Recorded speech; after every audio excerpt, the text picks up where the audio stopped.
শুভদা শরৎচন্দ্র চট্টোপাধ্যায়ের একটি বিখ্যাত পারিবারিক উপন্যাস।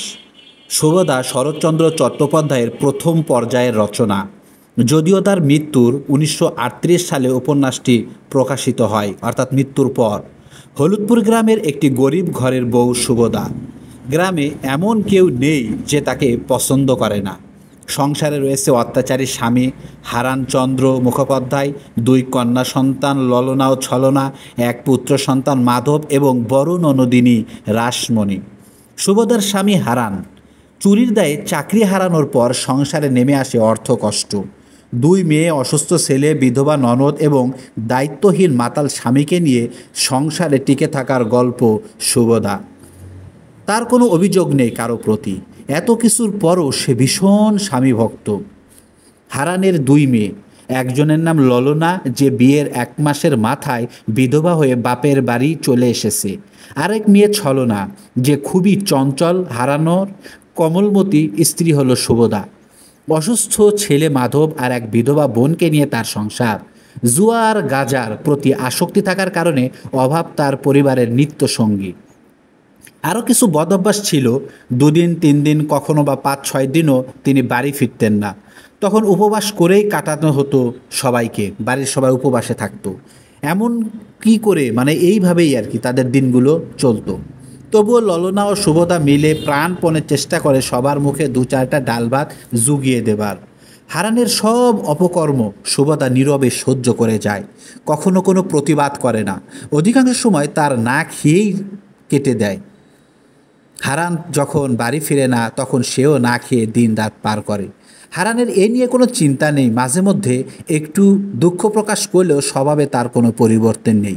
বোঝাই যায় সে আসলে কি বোঝাতে চাচ্ছে। শুভদার ভিতরে সুপ্ত কষ্টগুলো সবার দৃষ্টি এড়িয়ে গেলেও ললনার চোখে প্রতিনিয়ত ধরা পড়ে। যেহেতু সে বড় মেয়ে, মায়ের কষ্ট যন্ত্রণা সহ্য করতে পারে না সে, তাই যেমন করেই হোক সহায়তা করার চেষ্টা করে। তাদের এই কষ্টের দিনে এগিয়ে আসে সদানন্দ নামে একজন। লোকে তাকে সদা পাগলা বলে ডাকে।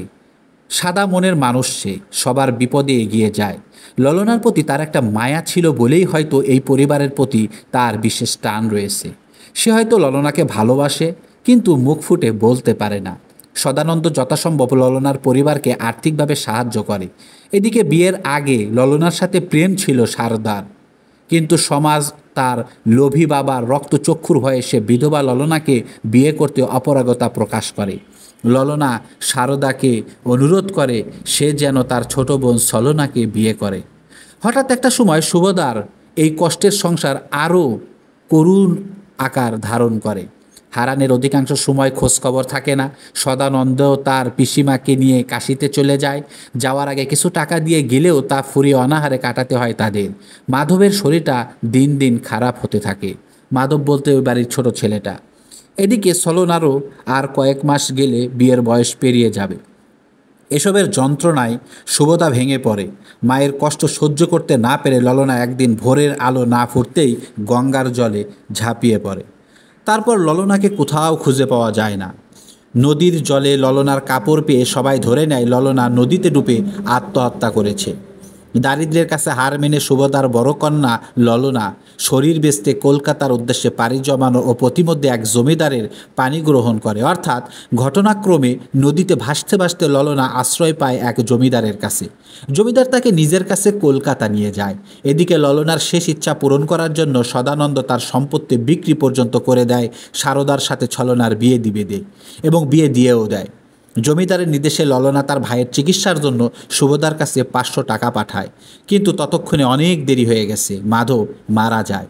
শুভদার কলকাতায় কোনো আত্মীয় নেই। তারপরেও সেখান থেকে 500 টাকা পেয়ে সে টাকাগুলো না নিয়ে সদানন্দকে কলকাতায় পাঠায় টাকার মালিকের খোঁজ নিতে। সদানন্দ কলকাতা গিয়ে জানতে পারে ললনা বেঁচে আছে এবং তার মাধ্যমেই টাকাটা গিয়েছে। ললনা লোভে পড়ে জমিদারের রক্ষিতা হয়ে গেছে। এই ভুল বুঝে সে ভারাক্রান্ত মনে ললনার সাথে দেখা না করেই গ্রামে চলে আসে। বাড়িতে ফিরে এসে শুভদাকে সব খুলে বলে। তারপর অনাথ সদানন্দ শুভদাকে মা বলে জড়িয়ে ধরে কাঁদতে শুরু করে, যেন অনাথ সদানন্দ ফিরে পায় তার মাকে আর শুভদা ফিরে পায় তার মৃত পুত্রকে। উপন্যাসের নাম সুভদ্রা হলেও সুভদ্রাকে কখনো কেন্দ্রীয় চরিত্র বলে মনে হয়নি। সুভদ্রার তুলনায় সুভদ্রার বড় মেয়ে ললনা আর সদানন্দ এই দুইটি চরিত্র অনেক বেশি গুরুত্বপূর্ণ ভূমিকা রেখেছে গল্প এগিয়ে নিতে। উপন্যাসের প্রথম খণ্ড প্রচণ্ড ধীরগতিতে সুভদ্রার পরিবারের আর্থিক অনটনকে কেন্দ্র করে ঘুরপাক খায়, কিন্তু দ্বিতীয় খণ্ডে গল্পটি গতি পায়। চরিত্রগুলোর জীবন পুরোপুরি ভিন্ন দিকে বাঁক নেয়। অর্থকষ্ট ছাড়াও তাদের জীবনের অন্য দিকগুলোও পরিশেষে পরিণতি লাভ করে। দ্বিতীয় খণ্ডে এসে লেখকও তার লেখনীতে প্রাণবন্ত হয়ে ওঠেন।